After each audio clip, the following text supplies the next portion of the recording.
Pemirsa, PSSI menginspeksi 2 stadion terakhir untuk persiapan Piala Dunia U20 2023. Dalam pantauannya, Ketua Umum PSSI Erick Thohir menyebut puas dengan perkembangan Stadion Gelora Bung Tomo.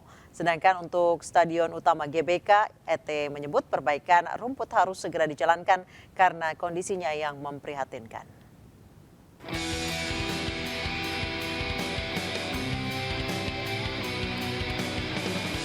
Ketua Umum PSSI sekaligus Ketua Panitia Penyelenggara Piala Dunia U20 2023 Erick Thohir beserta rombongan meninjau langsung Stadion Gelora Bung Tomo, Surabaya, Jawa Timur pada Senin pagi. Ia amat puas dengan perkembangan pengerjaan infrastruktur di Kota Pahlawan untuk kepentingan Piala Dunia U20. Pemerintah Kota Surabaya dan Kementerian PUPR 2 bulan terakhir secara Spartan menyelesaikan perbaikan Gelora Bung Tomo.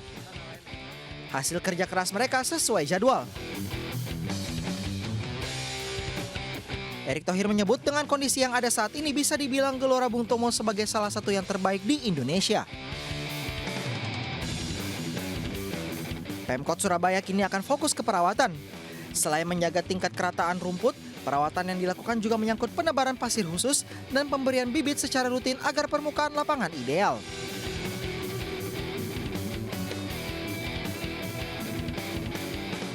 Selepas dari Gelora Bung Tomo, Senin sorenya PSSI memeriksa Stadion Utama Gelora Bung Karno, Jakarta sekaligus stadion terakhir dari 6 stadion yang dipersiapkan untuk Piala Dunia U20 2023. Dalam kesempatan itu, secara khusus Erick Thohir meminta kepada Direktur PPK GBK agar disiplin dalam menjaga proses persiapan, terutama kondisi lapangan, karena rumput di Stadion Utama GBK yang memprihatinkan. Selain itu, panitia pelaksana Piala Dunia U20 dan pengelola bersepakat agar GBK steril dari kegiatan apapun baik olahraga maupun seni. Ya, karena ini kondisi yang kritikal, ya ini merupakan mega lapangan di Indonesia yang sangat penting buat kejuaraan dunia ini. Di sini akan ada tentunya opening di sini dan juga hal-hal pembukaan lain di sini.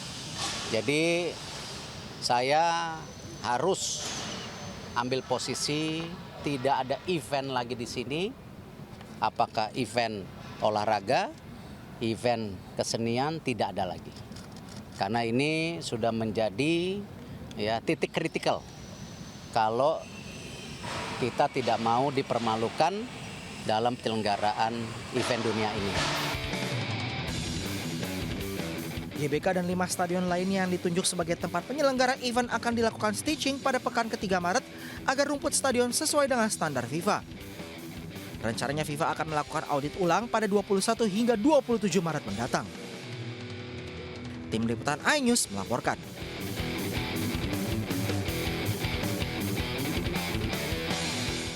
Pemirsa, Zainuddin Amali resmi berhenti dari jabatannya sebagai Menteri Pemuda dan Olahraga Republik Indonesia. Hal itu disampaikan Zainuddin Amali usai mengecek kesiapan Stadion Utama Gelora Bung Karno, Senayan sebagai tempat perhelatan Piala Dunia U20 Senin sore.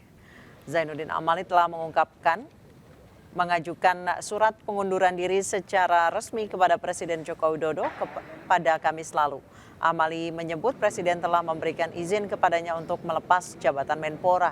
Meski sudah tidak menjadi Menpora, Zainuddin Amali berjanji tetap akan berkontribusi dalam kegiatan keolahragaan, termasuk gelaran Piala Dunia U20 yang dijadwalkan berlangsung pada Mei mendatang. Terkait pengganti posisi Menpora, Amali menyebut Presiden Jokowi akan menggunakan hak prerogatifnya untuk memilih pelaksana tugas atau langsung memilih pengisi jabatan definitif. Teman-teman, terima kasih atas kebersamaan selama ini yang memberikan dukungan kepada saya sebagai Menpora. Sebagaimana saya sudah janjikan bahwa pada hari Senin saya akan ketemu dengan Bapak Presiden. Ketika hari Kamis yang lalu saya menyampaikan surat pengunduran diri.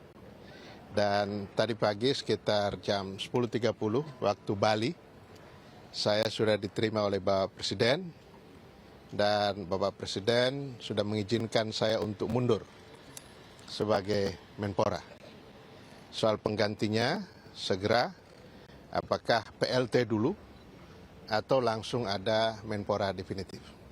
Dari Partai Golkar juga, Pak? Belum tahu karena itu menjadi hak prerogatif Bapak Presiden. Clear ya? Bapak berarti udah kemas barang dari Jalan Pemuda atau Sudah dari hari Jumat yang lalu saya sudah bersih semuanya itu. Saya tetap akan membantu itu, komitmen saya kepada Bapak Presiden. Saya akan membantu FIFA Under-20 World Cup dan juga kegiatan-kegiatan olahraga. Saya tetap ada di lingkungan olahraga karena fashion saya di situ. selama masa transisi nanti akan seperti apa, Pak? Pengambilan kebijakan dan sebagainya. Belum tahu seperti apa.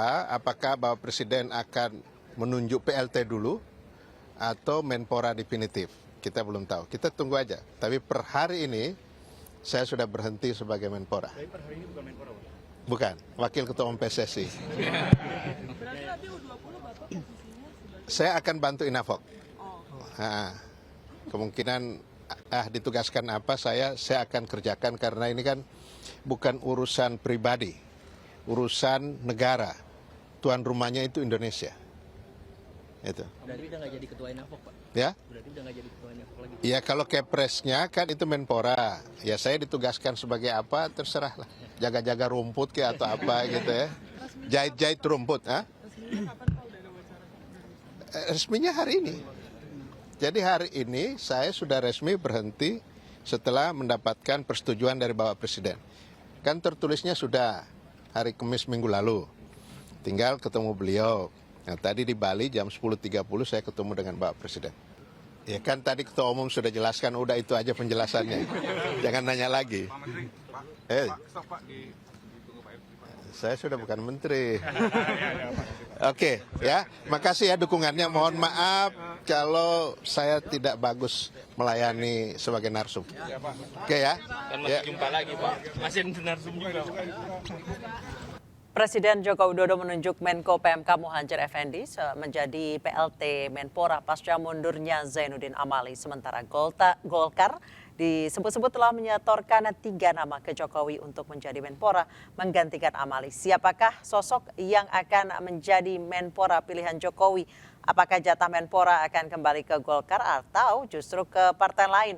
Untuk membahasnya lebih dalam sudah bergabung bersama kami Ketua Komisi 10 DPR RI Saiful Huda dan Direktur Eksekutif Lingkar Madani Ray Rangkuti, dan kami juga masih terus menunggu perwakilan dari Partai Golkar untuk bergabung dalam dialog malam ini. Saya ke Pak Saiful terlebih dahulu.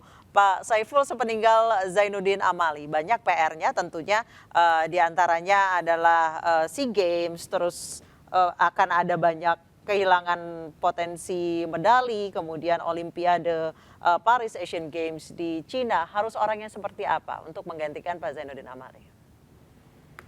Ya, terima kasih. Kita sudah bisa melihat kinerja Pak Zainuddin Amali selama 3 tahun ini. Banyak capaian, saya kira kita perlu apresiasi dan kita ucapkan terima kasih. Nah, tentu semangat kami di Komisi 10 ingin supaya hak prerogatif Presiden ini untuk menentukan siapa Menporanya bisa dipercepat karena banyaknya event internasional kita sebagai tuan rumah di Indonesia. Nah, karena itu kalau ditanya seperti apa, bisa kita sampaikan bahwa dengan mempertimbangkan banyaknya event internasional maupun regional yang kita hadapi tahun ini dan tahun ke depan, saya kira secepatnya Menpora definitif bisa ditetapkan oleh Pak Presiden. Yang kedua, Komisi 10 juga sudah merasakan kepemimpinan Pak Zainuddin Amali, dan capaiannya saya kira perlu diteruskan oleh teman-teman atau calon Menpora yang baru. Kalau bisa sih ya, karena kemarin Pak Zainuddin sudah merepresentasikan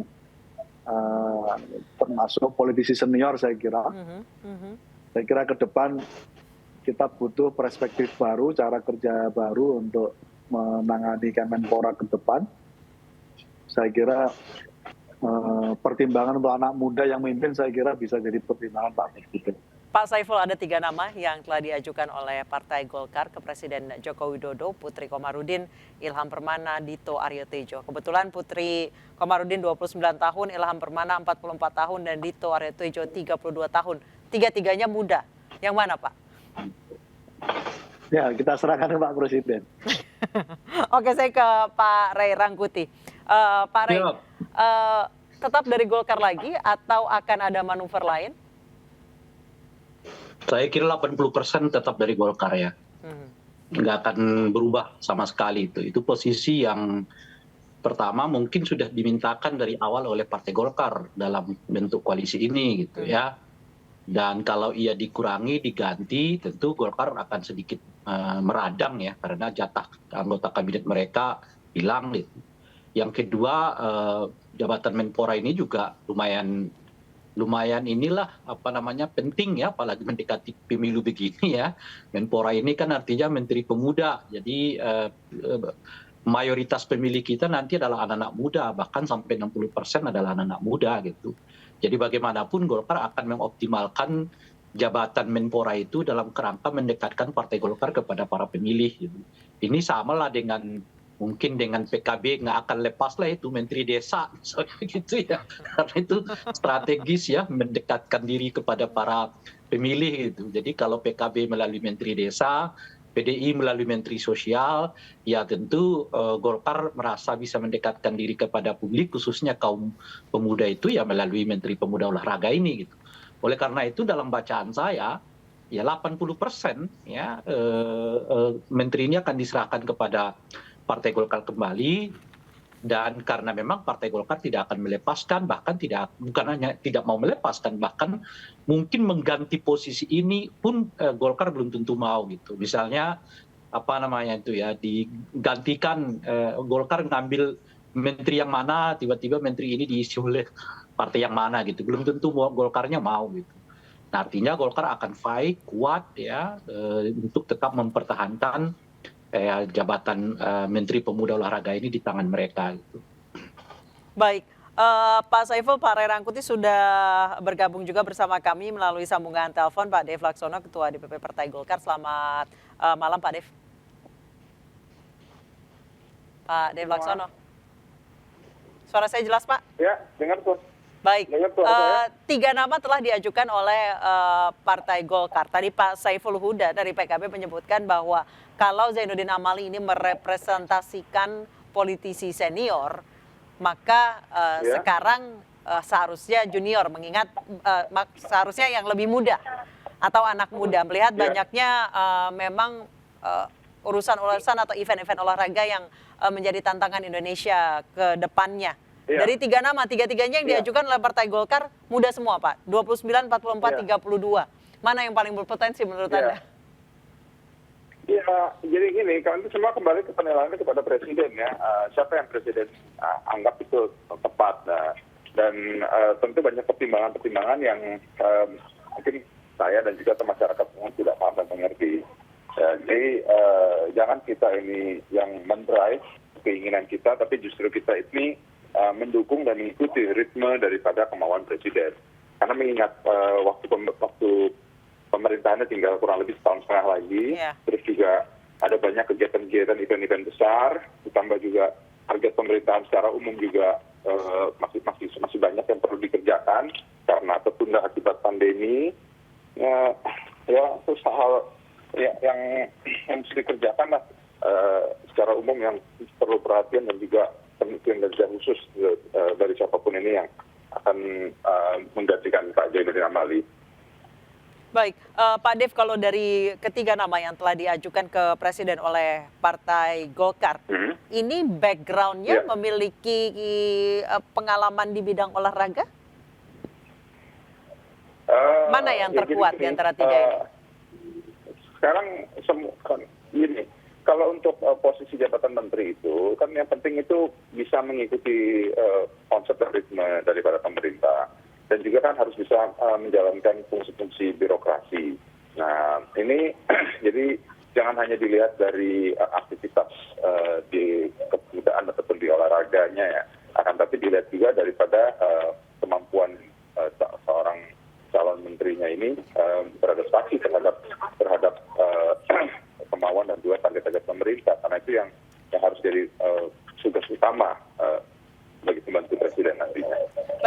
Dave, sempat ada nama lain non partai Golkar yaitu AHY disebut-sebut akan menduduki kursi Menpora. Golkar kalau ditukar kursi menteri yang lain mau atau enggak, Pak?